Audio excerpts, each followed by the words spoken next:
ক্লাসরুমে প্রযুক্তি এই কথাটা শুনলে ঠিক কি মনে হয়? শুধু কয়েকটা নতুন গ্যাজেট আর চকচকে সফটওয়্যার, নাকি এর পেছনে আরও বড় কোনো গল্প আছে? আজকের এই আলোচনায় আমরা সেই গল্পের একদম ভেতরে ঢুকে দেখব। আসল ব্যাপারটা কি বলুন তো? মানে প্রযুক্তি কখন শুধু একটা উপকরণ না হয়ে আমাদের শেখার পদ্ধতিটাকেই আমূল বদলে দেয়? শুধু একটা ইন্টারনেট কানেকশন আর একটা ল্যাপটপ থাকাই কি যথেষ্ট? এই মূল প্রশ্নটা নিয়েই আমরা আজ এগোব। আর এই উত্তরটা জানেন কোনো বড়সড় ডেটা শিটে পাওয়া যায়নি। এর জন্য আমাদের ফিরে যেতে হবে ২০১৪ সালের একটা গবেষণায়, যা সরাসরি সেই মানুষগুলোর অভিজ্ঞতার কাছে গিয়েছিল যারা প্রতিদিন ক্লাসরুমে প্রযুক্তির সাথে ওঠাবসা করছিলেন। তুরস্কের প্রথম সারির ইংরেজি শিক্ষকরা। আচ্ছা, তাহলে শুরু করা যাক। গবেষকরা যা যা খুঁজে পেয়েছিলেন তার সারমর্ম কিন্তু এই একটা ছবির মধ্যেই আছে। এটাকে আগামী কয়েক মিনিটের জন্য আমাদের রোড ম্যাপ ভাবতে পারেন, যা দেখাবে সফল প্রযুক্তি নির্ভর শিক্ষার সবকটা অংশ কিভাবে একে অপরের সাথে জুড়ে আছে। আমাদের আলোচনাটাকে আমরা মূলত ৩টে ভাগে ভাগ করেছি। প্রথমে আমরা দেখব প্রাতিষ্ঠানিক পরিকাঠামো, মানে বিশ্ববিদ্যালয়ের ভূমিকাটা ঠিক কী। এরপর আমরা জানব শিক্ষকরা ঠিক কী ডিজিটাল সরঞ্জাম ব্যবহার করছিলেন, এবং সবশেষে আমরা সবচেয়ে জরুরি বিষয় মানুষের ভূমিকা নিয়ে কথা বলব। তো আমাদের প্রথম পর্ব, বিশ্ববিদ্যালয়ের ভূমিকা। আর কারণটা কিন্তু খুব সোজা। সবচেয়ে সেরা প্রযুক্তিও কিন্তু ফেল করে যাবে যদি তার জন্য সঠিক পরিকাঠামো আর প্রাতিষ্ঠানিক সাপোর্ট না থাকে। গবেষণার একটা খুব ইন্টারেস্টিং দিক ছিল এটা। দেখা গেল প্রযুক্তির সুযোগ সুবিধা সব জায়গায় একরকম ছিল না। যেমন ধরুন সরকারি বিশ্ববিদ্যালয়গুলো, ওগুলোর বিল্ডিং পুরনো, নতুন যন্ত্রপাতির জন্য ফান্ডও কম।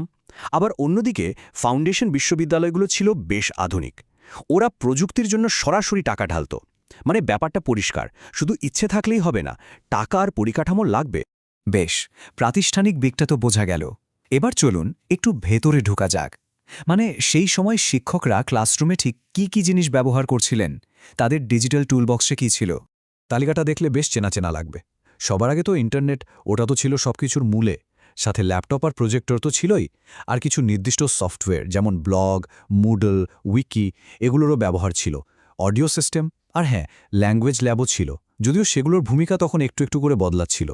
এই কথাটা কিন্তু অসাধারণ। একজন শিক্ষক বলছেন প্রজেক্টরটা নাকি ক্লাসরুমকে রঙিন করে তোলে। ভাবুন তো একবার, মানে প্রযুক্তিটা তখন শুধু তথ্য দেখানোর একটা যন্ত্র ছিল না, বরং পুরো শেখার পরিবেশটাকেই আরও জীবন্ত, আরও আকর্ষণীয় করে তোলার একটা মাধ্যম হয়ে উঠেছিল।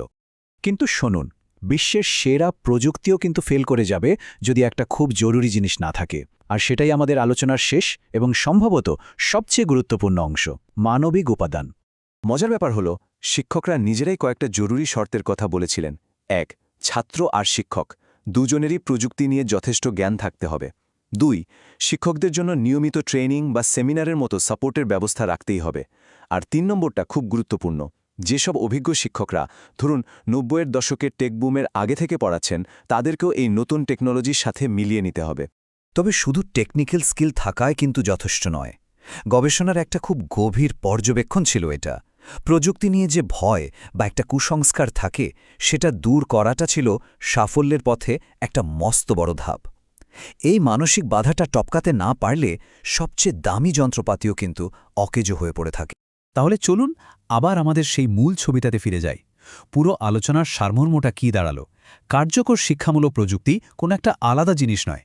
এটা আসলে একটা সম্পূর্ণ ইকোসিস্টেম, যেখানে প্রতিষ্ঠান, যন্ত্রপাতি আর মানুষ, এই তিনটে শক্তিকে একসাথে একই তালে কাজ করতে হয়।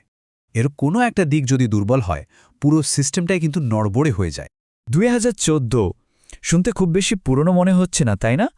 কিন্তু টেকনোলজির দুনিয়ায় ১০ বছর মানে কিন্তু প্রায় একটা যুগ। আর ঠিক এই কারণেই এই গবেষণাটা একটা টাইম ক্যাপসুলের মতো। এটা আমাদের ঠিক সেই সময়ের ছবিটা দেখাচ্ছে যখন এআই আর ব্যাপক অনলাইন শিক্ষার এই বিস্ফোরণটা ঘটেনি। তার ঠিক আগের মুহূর্তে শিক্ষা ব্যবস্থায় প্রযুক্তির সম্ভাবনা আর চ্যালেঞ্জগুলো ঠিক কেমন ছিল, এটা তার একটা দারুণ ঐতিহাসিক দলিল। আর এটাই আমাদের আজকের শেষ এবং সবচেয়ে বড় প্রশ্নটার দিকে নিয়ে যায়। আজকের এই এআই টিউটার আর ভার্চুয়াল ক্লাসের যুগে দাঁড়িয়ে সেই ৩টে মূল স্তম্ভের মধ্যে প্রতিষ্ঠান, সরঞ্জাম নাকি মানুষ, কোনটা এখন সবচেয়ে বেশি জরুরি বলে মনে হয়? উত্তরটা হয়তো আপনারাই সবচেয়ে ভালো দিতে পারবেন।